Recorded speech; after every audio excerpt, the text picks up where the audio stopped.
baiboly? Ahoana ho ny baiboly? Fampianarana ara-baiboly mitohitohy arahanao eto amin'ny Open Radio, iarahanao amin'ny namana Richard Andrianjatovo.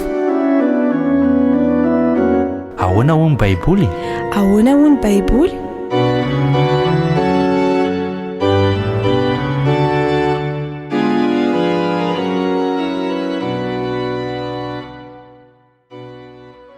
Mbola manonona amin'ny fiadanan'i Jesosy Kristy ho aminao sy ny ankonanao ny namanao Richard Andrianjatovo. Engane ny fiadanany tsy ala amin'ny fiainanao.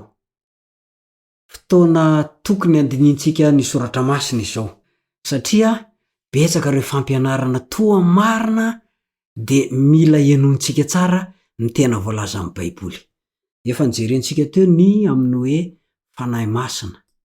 Tena Andriamanitra mihitsy ny fanahy masina fa tsy araka ny fampianarana miely sy miparitaka amin'izao fotoana izao. Persona anankiray ao amin'Andriamanitra telo izay iray mihitsy io fanahy masina io.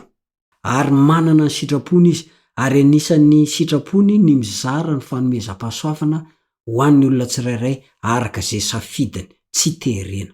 Amin'ity anio ity isika dia tiako ny mitarika anao indray fa ho jerentsika manaraka ny toy izay fiarah-mianatra izay.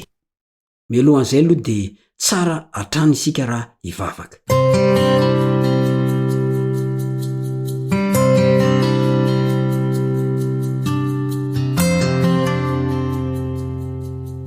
Saotranao izay ry rainay izay ny an-danitra, satria nomenao anay indray ny fotoana mba ahafahanay mihaona amin'ity namako ity. Mamelany heliko anao ary mamindrafo amiko. Toy izany koa ity namako ity. Aveloany tsy fombiazany, aveloany fahadosoany. Dia meo anay ilay fanahy masina izay ho fakafakanay ny makasika ny fanomezam-pahasoavana, mba ho tena anao batisanay isan'andro isan'andro, ampibebaka anay ary ho ekenay. Rehefa ho avy Jesosy dia anisan'ny olona voaisa ho any amin'ny fiainana mandrakizay izay. Amin'ny anaran'i Jesosy no angatana izany. Amen.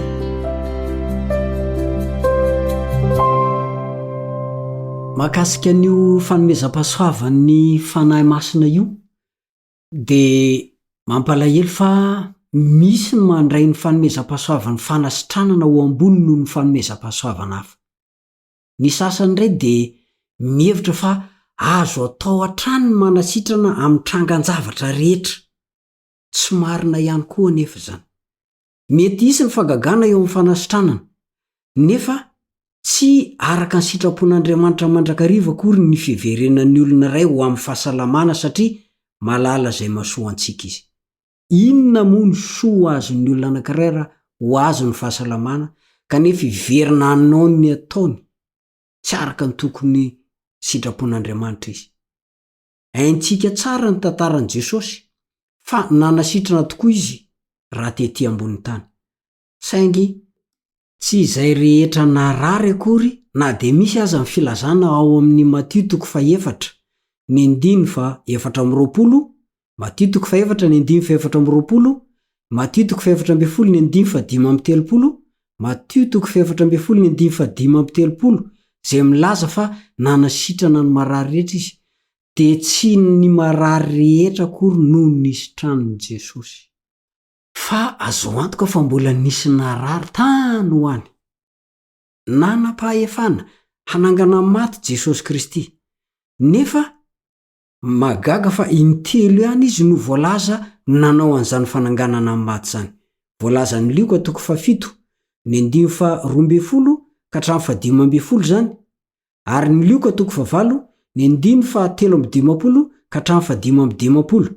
Dia haintsika tsara ilay voalazan'ny Jaona 1:12 ny amin'ny Lazarosy, ny 9:12, ny 9:13, ny 9:14. Tsy tokony salasalana mihitsy ny teny fa mbola mety hisy ny fagagana. Saingy tsy porofo ny fanatrehan'Andriamanitra ny fagagana rehetra miseho. Satana ihany koa dia afaka manao fahagagana. Porofon'izany raha tany Egipta ny zanak'Israely dia mba afaka nanova ny tena omena rana izy, afaka ny nanovan'ny rano lasa mena izy de volo zany mba afaka manao fagagana ary maro no voafitaka na de ny olona efa voafidy azy zay nge mahatonga an' Jesosy mananatra mafy eo amin'ny Matitiko 4:20 ny 5:20 manao hoe na de ny olom-boafidy azy de ho fitana ary tsarofo fa izao andro farany misy antsika zao no iamaro zany famitahana izany. Ny Apokalipsy 9:20 ny 10:40 de tena manamafy tanteraka fa ny fanahin'ny demoni ireo ka manao famantarana sady makany am-panjaka am'izao tontolo zao mba nangona azy ho amin'ny adin'ilay andro lehiben'Andriamanitra tsy to.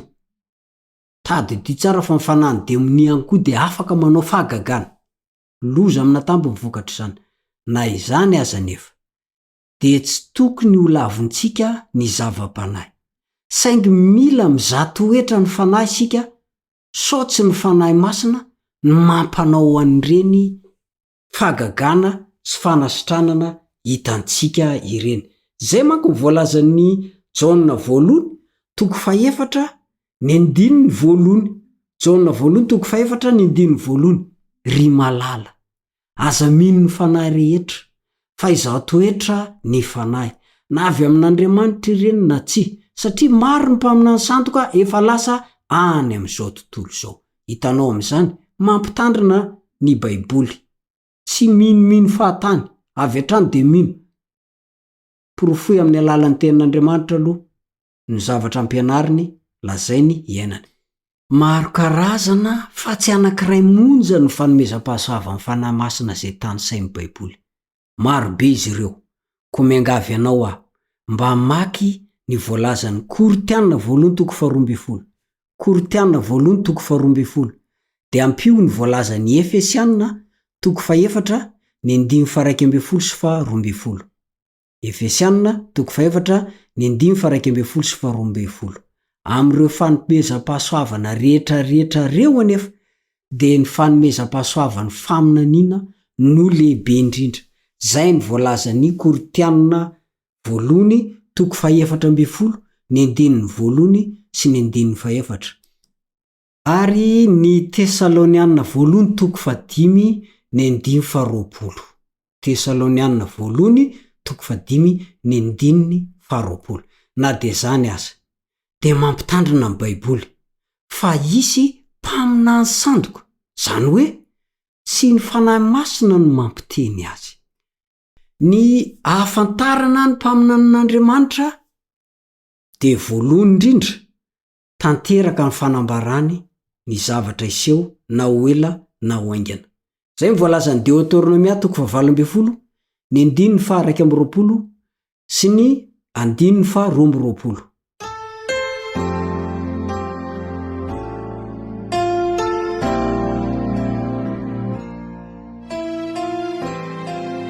Tsy ampy anefa io sedra io satria manam-pahaizana manokana amin'ny fandinihana ny fihetsika sy fitondrantenantsika i Satana araka ny traikefa efa ela be mihitsy nananany.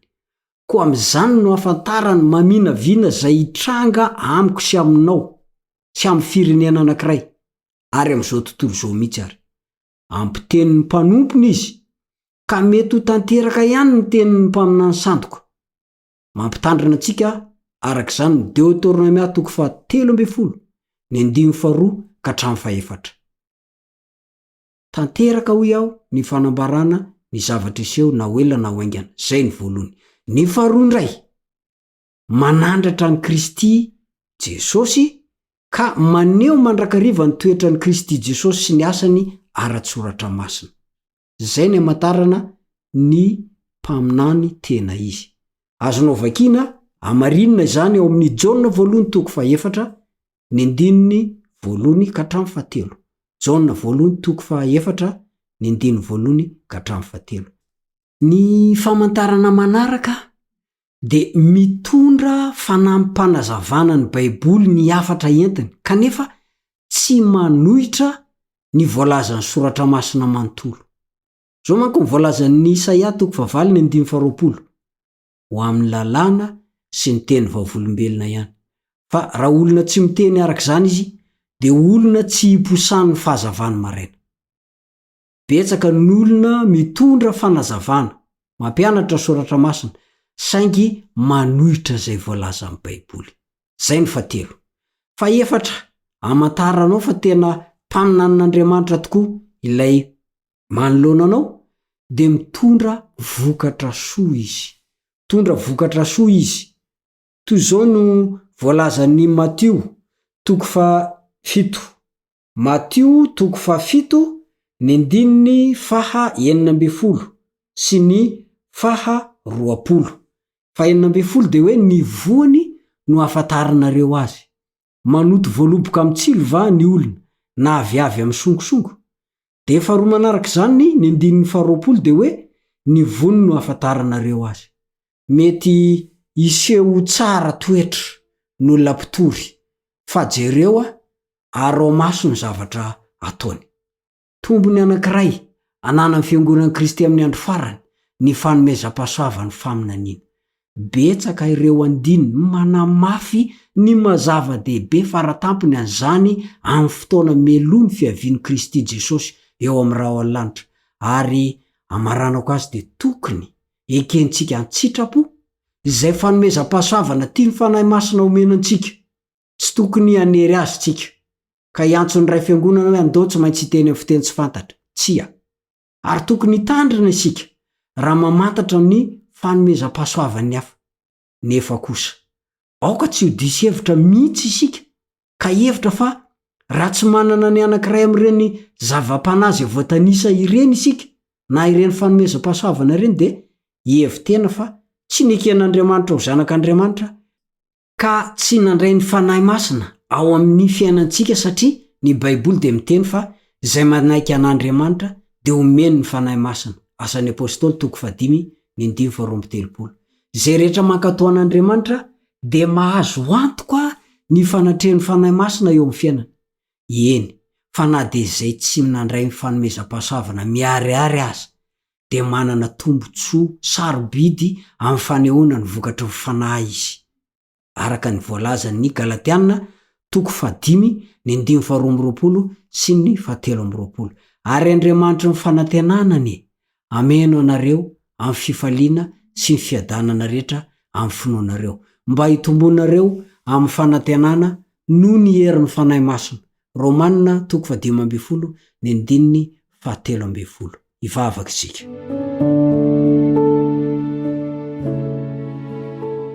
Sotranao ray eo fa nomeno anay ny fahalalana tsara hoentinay miaina eo am-piandrasana Jesosy Kristy. Aoka mba ho fianona amin'ny fanahy masina izay ka ho vita batisa n'izany fanahy masina izany isan'andro san'andro. Aoka tsy handà ny antso fanahy masina izay ka hanaiky ny asan'ny ratsy dia ny fanahy ratsy zany. Aoka mba ho arovanao amin'ny loza sy ny atambo amin'ny fitaka rehetra ataon'ny Satana izay. Amin'ny anaran'i Jesosy ny angatana amen. Atreo indray ny fiarahako aminao ary mame fotoana anao indray ny namanao Risara Andrenjatovo ho amin'ny manaraka indray. Veloma tompoko.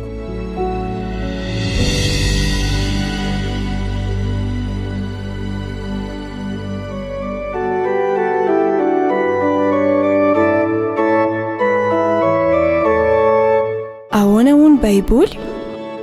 Ahoana hono Baiboly? Fampianarana ara-Baiboly mitohitoy arahanao eto amin'ny Upfare Radio, iarahanao amin'ny namana Richard Andrenjatovo. Ahoana hono Baiboly? Ahoana hono Baiboly?